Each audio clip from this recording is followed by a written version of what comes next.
Still looks like hell, but it looks better than it did.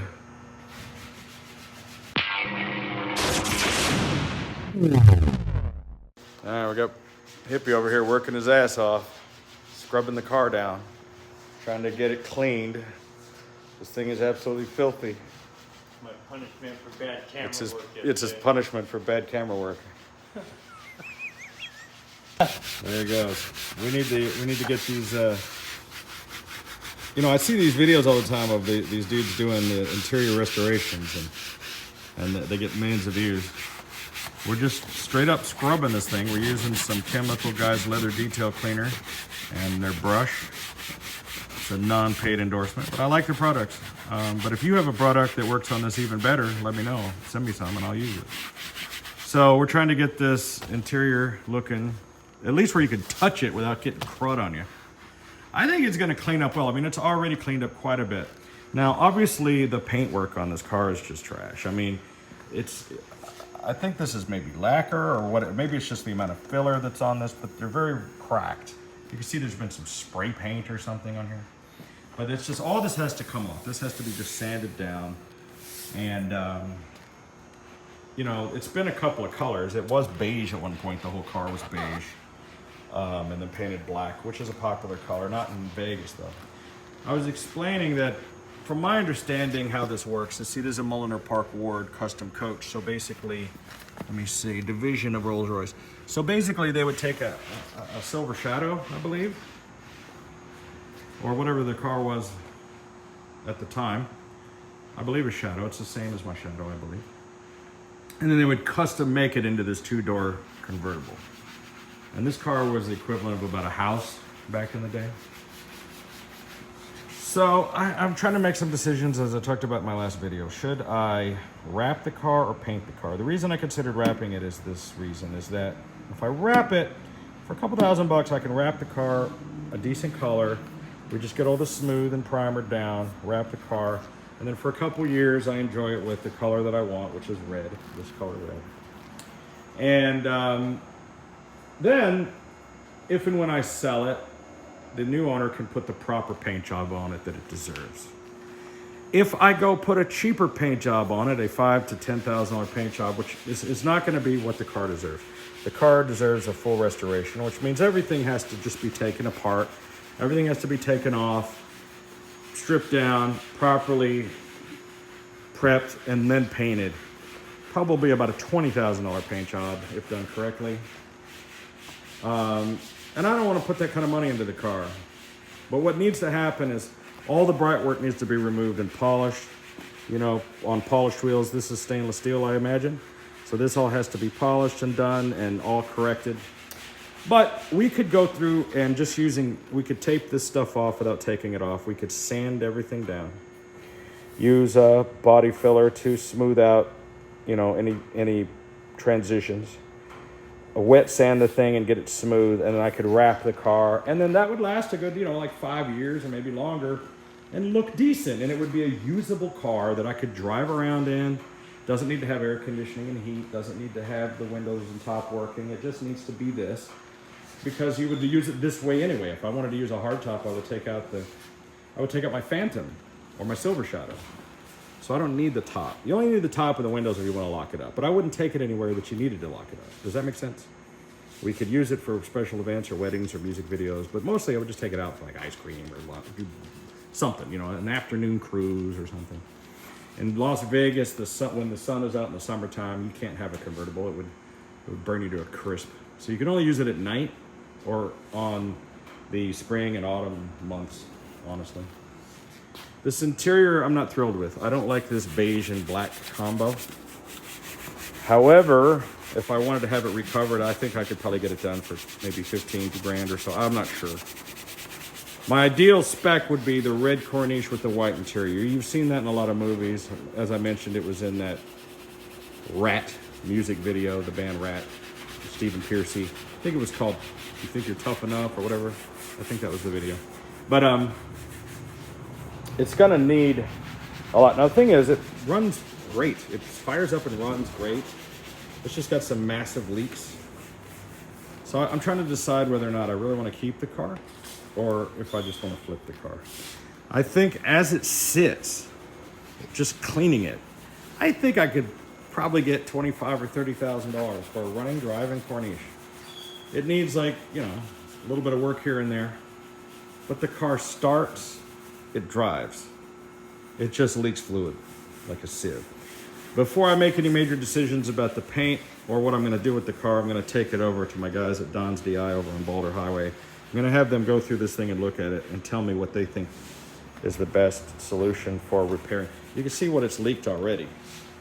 That was, maybe had that nice and clean down there, and now look at it. He's like, yeah, great. Okay, obviously the giant fault of these cars is their hydraulic system borrowed from Citroen. Great when it works, not as great when it doesn't. You know, the guy I bought the car from, he had a yellow one. It has a crate 350 Chevy in it, and they had replaced all this hydraulic stuff, and the thing ran. By the way, I had talked in the first video when I discovered this thing and I loaded it on the trailer. I had mentioned that it didn't have the keys, didn't have the title. He has the title. I have the title. I have the title to the car. He just didn't have it on him. It was at his other house out in Los Angeles, and they mailed it to him, and he provided me with the title. It actually had a lien on it from the state of California for unpaid bills or whatever on the car. He had to go to the DMV, pay like $1,000, get the title up to, or get the tags up to registration or whatever. They issued him a brand new clean title, mailed that to his house. And so now I have the title, the paperwork, the transfer paperwork, and the plates and everything for the car. But we still don't have the original keys. What was happening is he had the key that went to the yellow car, and it just kind of works. So the key that's in there is a copy of the one that went to his other car. So basically I have the key to his other car. You trust me though. You jimmy it and it'll turn. What I'm gonna do is because listen, it's Rolls-Royce. They had like 10 keys for these cars.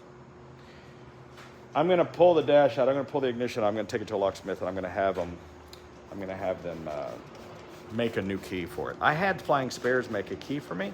They sent it to me. Doesn't fit at all. Now I'm not saying that they did anything wrong.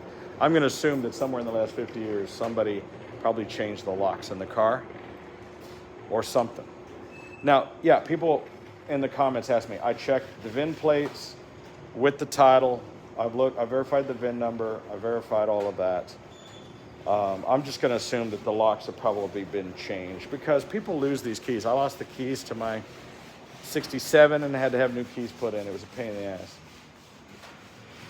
So this is going to be a challenge. So like I said, the first thing to do is get the mechanics to look at it and see, you know, it could be all we do is fix that one leaking regulator that's part of the hydraulic system, and that's what's been puking all over the bottom of this car all this time, and if it had been fixed, that wouldn't be that way. So I'm going to try to do some cleanup under there. We're going to put some maybe pans down there, a bunch of chelator. I'm going to go under there with a bunch of cans of brake clean, some degreaser, and try to get some of the crud off, use some soft brushes, and just try to degrease the bottom of the car to make some assessments. Check all the stuff out, get it to where I can either tow it or drive it over to the other place. From there, once we do an assessment, it could be if all we do is fix that one thing, if mechanically the car can be brought back up to snuff without a lot of money, I'll make some decisions moving forward. So you let me know through your views, your comments, your likes, and your shares, how you feel about the Rolls-Royce Corniche, and if you want to see more videos about this car. If you want to see more videos about the DeLorean Time Machine, or possibly the Knight Rider, or some of the other cars that we have on our channel, just let me know in the comments, and I'll do videos about them, tell you all about them. But for right now, we're just simply trying to decrud this barn find car. But I gotta say, I'm always blown away by these old Rolls Royces. That engine, I've never seen one of these that wouldn't start. Stopping, turning, air conditioning, seats, windows, that stuff, optional. Starting, Rolls-Royce will always start. And a Rolls-Royce that doesn't leak is a Rolls-Royce that doesn't have any fluid in it. So, there it is. The Corniche. Somebody was talking about these Avon tires, or Vogues. They're not Avons, they're Vogue tires, spelled T-Y-R-E. Nice British tire, 235 75 15s. These look fairly nice and new. I think he put new tires on here. They're white walls. We need to get some bleach white and clean them. Some of this chrome, I don't know, is, you know, we've got some dechromatization going on in there. We may take these off and see if they can be cleaned. I'm thinking of powder coating the wheels. We have the center caps in the trunk. I don't really care for the 5-mile-an-hour bumpers that they put on these cars. I was born in 74, this is a 73. We have part of the toolkit. Maybe we have the whole thing, it's just dumped out. We've got a waste pin. Uh-oh, I just realized, you know something? It's a good thing these are off. I'm gonna have to go have a key made for those too. I didn't realize those were locking. I didn't realize that there's a cap that goes in there. I need to hit up some of the part suppliers. Here's some of the replacement wood. There's an Alpine rig back there. Thumpity thump thump. This is just a mess. That's the fuel door popper. So we're gonna try to get this thing back up to snuff. Good Lord.